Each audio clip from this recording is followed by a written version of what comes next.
Do you remember the first time you went on David Letterman's show, late night show? Of course I do. You turned him down 100 times. More than that. So what changed your mind? I needed to pay my hotel bill, and it was really vast. How big was it? $28,000 or something. And so I said, okay, I'll go on if you guys will pay my bill. And they said, well, don't be ridiculous. We just give scale, which is $600. I said, well, you know, you missed me then. But they were really desperate, and so I went on. And what happened when you went on? I was a fabulous success.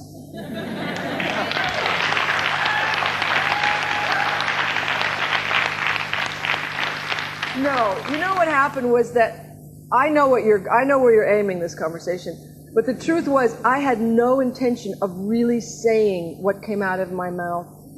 The only thing was that he knew that I had said that I didn't want to go on the show for two reasons. One, because I thought he could be really mean to his guests, even though even though he's hysterical and he was very bright and really funny, I thought he could be really mean.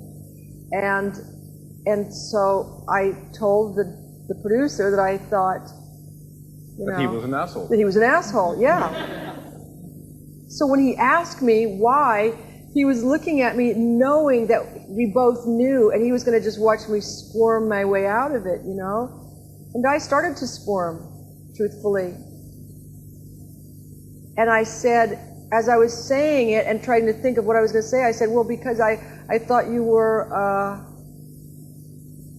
and all of a sudden, it was like the word asshole was written out, and I just saw it, like the letters just jump out of my mouth, out to there, and I was like so surprised that I said it. And then I said it, you know, of course I said it. And then he almost passed out, I think. I mean, I think he was in therapy for a long time, because he kept mentioning it. And then other people would go on and say, you know, Cher's right, you are an asshole. Shirley MacLaine went on like 2 weeks later and said that, you know, so it was a big deal for him. Isn't it strange that in the United States, the media can transmit or print everything from Kenneth Starr's investigation about Bill Clinton, every juicy part, every juicy detail. But when you go on late night show with Letterman and say asshole, they bleep you. Yeah, well, because we're a very strange country, you know, we're very, we have aspirations that we cannot meet.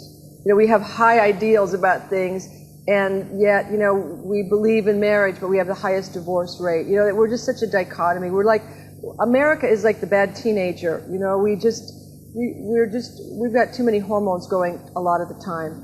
You know, and so we mean well, and we've got a lot of great energy, but we just haven't got it down yet. We're not quite soup yet. In your book, the first time, yeah. Let me quote. Yes, I can see you've obviously read it. If Congress would only stop wasting our time and money chasing a president who can govern his country better than his dick. Yes. Have you always been a Democrat? Yeah. I mean, I'm really not a Democrat. I haven't been a Democrat for a long time because I got finally fed up with them too. I just thought, you know, they're all the same. I used to think it was just Republicans, but it's really everybody. But the truth is, you know, if I was going to have to, I mean, I didn't vote for Clinton, you know, but I would definitely vote for him today, because I think anybody who could keep doing their business being under so much pressure, I mean, I would have been in my closet sucking my thumb if I'd been under so much pressure this whole last year. So whatever he's doing, it's none of our business. I don't care what he does. I mean, with that ugly girl, too. Jesus.